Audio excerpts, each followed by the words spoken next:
Bom dia. Esse trabalho faz parte do 12º Simpósio de Pesquisa e Inovação e ele é intitulado A Identificação de Resorvos Provenientes da Zona da Mata de Minas Gerais com capacidade de produção in vitro de ácido indol-acético. Meu nome é Pedro da Costa Cambrai e eu sou o autor principal desse trabalho. Ele recebeu orientação do professor André Narvaz da Rocha Campos. A produção de feijoeiro na Zona da Mata de Minas Gerais representa 22% da produção nacional, o que equivale ao quinto estado que mais produz. Porém, a relação área plantada e produtividade na faixa da Zona da Mata evidencia uma baixa produtividade. Isso poderia ser solucionado por uma maior fixação biológica de nitrogênio, uma vez que as plantas leguminosas podem se beneficiar dessa associação com bactérias azotróficas em suas raízes. O sucesso dessa relação simbiótica depende do isolamento de bactérias compatíveis com cultivares e condições edafoclimáticas locais. A produção de ácido indol-acético por bactérias azotróficas pode ser uma dessas condições que beneficia as plantas. O ácido indol-acético é um fitohormônio vegetal do grupo das auxinas, sendo sua concentração diretamente ligada ao crescimento de raízes. Indiretamente, isso pode também influenciar na obtenção de água e interceptação de nutrientes pelas raízes dessas plantas. A identificação de estípios de bactérias produtoras de AIA pode gerar uma menor dependência de fertilizantes, se tornando uma visão estratégica para tentar aumentar essa produtividade. Então, o objetivo desse trabalho foi identificar as estípies nativas de resóvios capazes de produzir ácido indol-acético para o desenvolvimento de inoculantes para o feijoeiro. Esse trabalho começou se aproveitando da coleção de bactérias que existiam no Laboratório de Biologia Avançada do Instituto Federal, a partir de colônias purificadas que estavam armazenadas a menos 20 graus em meio YM líquido com 30% de glicerol. Essas colônias precisaram ser reativadas num novo meio de cultura com YM líquido acrescido de 5 milimol de triptofano. Essas bactérias foram repicadas para esse meio de cultura e foram incubadas em mesa incubadora por 4 dias a 25 graus e agitação de 150 rotações por minuto. Então aqui a gente pode ver as plantas que originaram esses resóbios. Aqui uma parte da coleção onde estava armazenada. Aqui os reagentes e os materiais que a gente usou para preparar meio de cultura. E aqui a bactéria já crescida, podendo ser isolada para fazer os testes que a gente queria fazer.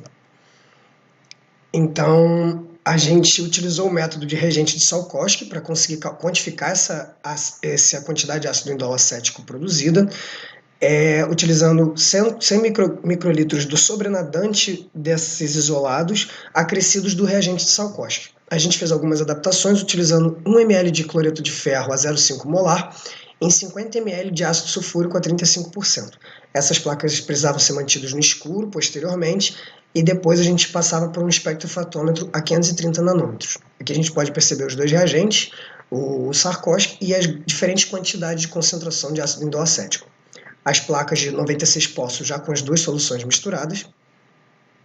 E depois a análise estatística aconteceu a partir dos valores que o espectrofotômetro entregou para cada 3 repetições desse isolado. Os dados foram trabalhados utilizando o teste Scott-Knott com nível de significância de 5%. Aqui a gente consegue ver o resultado do espectrofatômetro e depois os dados interpelados dentro de um programa de planilhas, o Excel. Os resultados podem ser agrupados em 3 grandes grupos. No primeiro grupo, os isolantes 40, 41, 42 e 47 representaram valores consideráveis de produção de ácido indol-acético, indo de 20,88 a 29,34 microgramas por microlitro, e um segundo e um terceiro grupo com valores menores. O primeiro com 15 bactérias que produziam entre 3,7 e 12,7, e o terceiro grupo com 4 bactérias que produziam entre 0,5 e 2,55. 18 das bactérias testadas nem chegaram a produzir. A gente pode perceber nesse gráfico os valores do grupo A mais elevados, o grupo B e o grupo C com valores menores. Então a discussão que a gente consegue fazer é que o isolamento de estípios adaptadas a condições edafoclimáticas é uma das estratégias mais importantes para melhorar a efetividade das interações entre risóbio e feijoeiro, coisa que a gente descobre na literatura que tem dificuldade de acontecer quando comparada a outras leguminosas. Então, selecionar esses estípios deve-se identificar sua capacidade de promoção do crescimento vegetal, sendo o ácido indol-acético das propriedades de aumento desse crescimento. A produção do hormônio pode levar à modificação do sistema radicular, o que é positivo, e esse trabalho conseguiu identificar 4 plantas com essa capacidade. Esses isolados são candidatos a serem levados para casa de vegetação e posteriormente campo.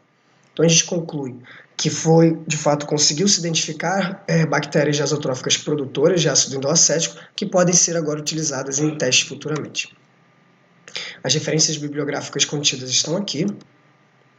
E a gente agradece especificamente a CNPq pelo fornecimento de bolsa durante o projeto, a IPAMIG pelo fornecimento dos cultivares que foram trabalhados e também o IFSudeste pelo amparo, pela estrutura e todo o suporte.